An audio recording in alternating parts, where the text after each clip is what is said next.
आज के ये कुछ वचन आपके जीवन के अंदर एक नई ताजगी, एक नई ऊर्जा को भर देंगे। इसलिए परमेश्वर के वचन को सुने।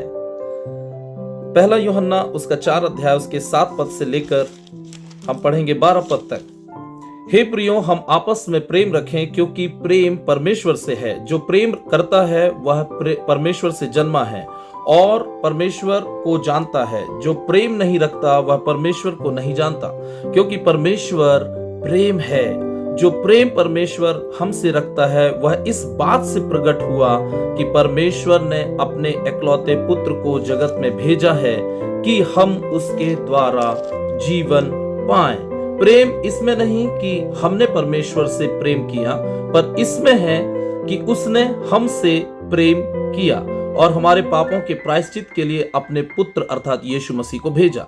हे प्रियो, जब परमेश्वर ने हमसे ऐसा प्रेम किया तो हमको भी आपस में प्रेम रखना चाहिए।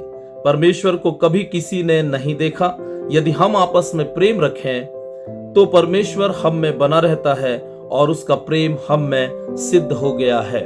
रोमियो की पत्री उसका 8 अध्याय और उसके 28 पद में ऐसा लिखा हुआ है, हम जानते हैं कि जो लोग परमेश्वर से प्रेम रखते हैं उनके लिए सब बातें मिलकर भलाई ही को उत्पन्न करती हैं, अर्थात उन्हीं के लिए जो उसकी इच्छा के अनुसार बुलाए हैं। यदि हम प्रेम रखते हैं तो पर हमारे जीवन में भलाई होगी। पहला कुरिन्थियों उसका 2 अध्याय और उसके 9 पद में परमेश्वर का वचन कहता है, जो बातें आंखों ने नहीं देखी और कान ने नहीं सुनी और जो बातें मनुष्य के चित्त में नहीं चढ़ी, वे ही हैं जो परमेश्वर ने अपने प्रेम रखने वालों के लिए तैयार की हैं। रोमियो की पत्री 8 अध्याय और उसके 35 पद से, कौन हमको मसीह के प्रेम से अलग करेगा? क्या क्लेश, क्या संकट, या उपद्रव, या अकाल, या नंगाई, या जोखिम, या तलवार?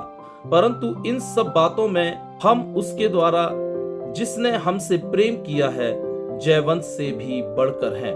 क्योंकि मैं निश्चय जानता हूं कि ना मृत्यु, ना जीवन, ना स्वर्गदूत, ना प्रधानताएं, ना वर्तमान, ना भविष्य, ना सामर्थ, ना ऊंचाई, ना गहराई और ना कोई और सृष्टि हमें परमेश्वर के प्रेम से जो हमारे प्रभु यीशु मसीह में है अलग कर सकता है। इसलिए आनंदित हों, प्रेम करना सीखें एक दूसरे से, परमेश्वर से, क्योंकि परमेश्वर प्रेम है। प्रेम यदि हमारे अंदर है, हमें कोई भी परमेश्वर की दया से, परमेश्वर की कृपा से अलग नहीं कर सकता है।